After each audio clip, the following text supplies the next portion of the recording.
All right, today we're going to unpack a pretty amazing blueprint for the future of energy in Ukraine. We're digging into a detailed business plan for a brand new solar power plant in the Kyiv region, and we're going to explore exactly what it takes to get an ambitious idea like this off the ground. And that first number you see really tells a big part of the story. The capital expenditure, or CapEx, is a cool $8.6 million. That's a serious investment in building sustainable energy infrastructure from scratch. So, where is all this happening? The project is set for Stara Buda, a village in the Bucha district right near Kyiv. And this spot wasn't just picked out of a hat. It's a really strategic location that can tap into existing infrastructure to help meet the area's growing need for power. Which, of course, brings us to the big question we're going to be exploring. How in the world do you take a business plan and turn it into an actual power plant that's feeding electricity into the grid? Well, let's break it down, step by step. Okay, so to really wrap our heads around a project this big, we've got to start with the key numbers. Think of these as the vital stats that really define the power and the potential of the Stara Buda plant. So the plant's projected installed capacity is 18.1 megawatt hours. To put it simply, that's its absolute peak power output when the conditions are perfect. It's really the single most important number for understanding what this plant can do.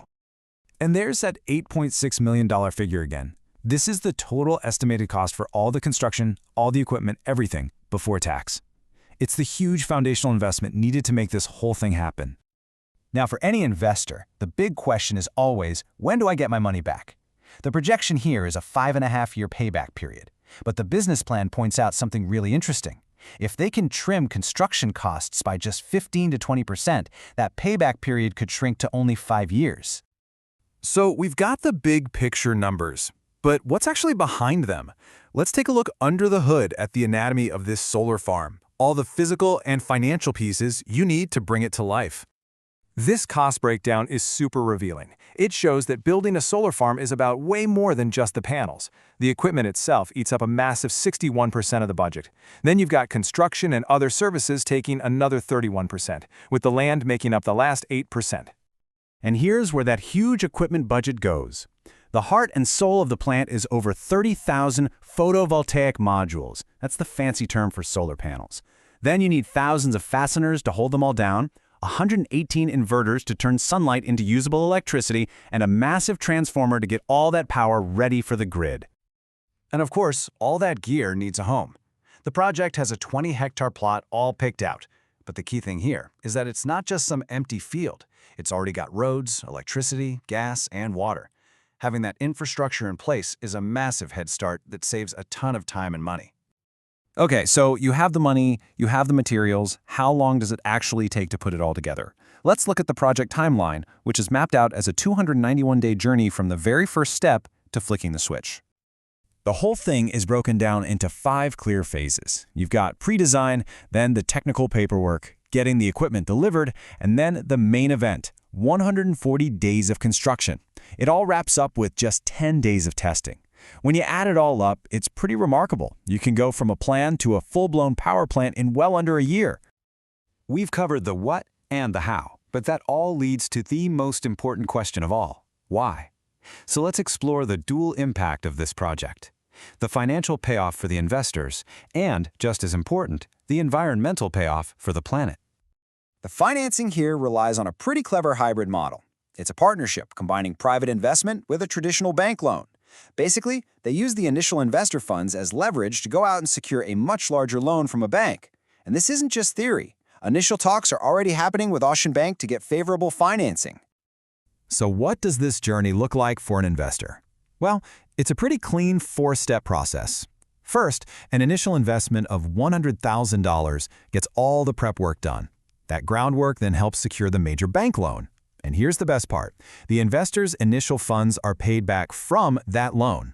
After that, it's all upside, with the partner earning ongoing profits from electricity sales as a shareholder.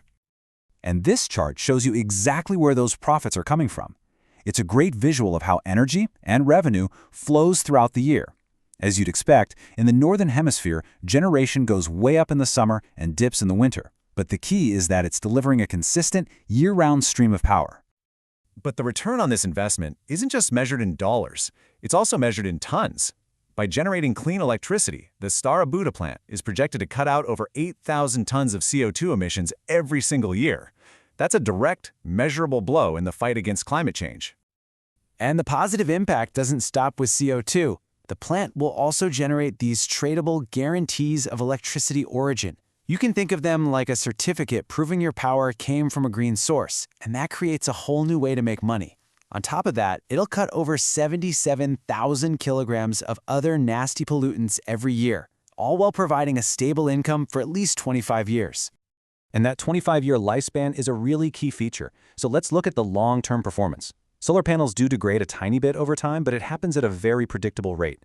And as this forecast shows, even a quarter century from now, the plant is still expected to be pumping out a massive 17.7 million kilowatt hours. It just goes to show how incredibly long-lasting and reliable this technology is.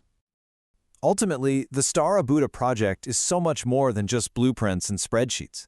It's probably best understood as exactly what it says, an investment in the future of clean energy in Ukraine, one that perfectly combines economic opportunity with environmental responsibility. And all of this leaves us with a final, bigger question to think about. As countries all over the world look for ways to secure their energy supplies and build a more sustainable future, what role will decentralized, renewable projects just like this one end up playing?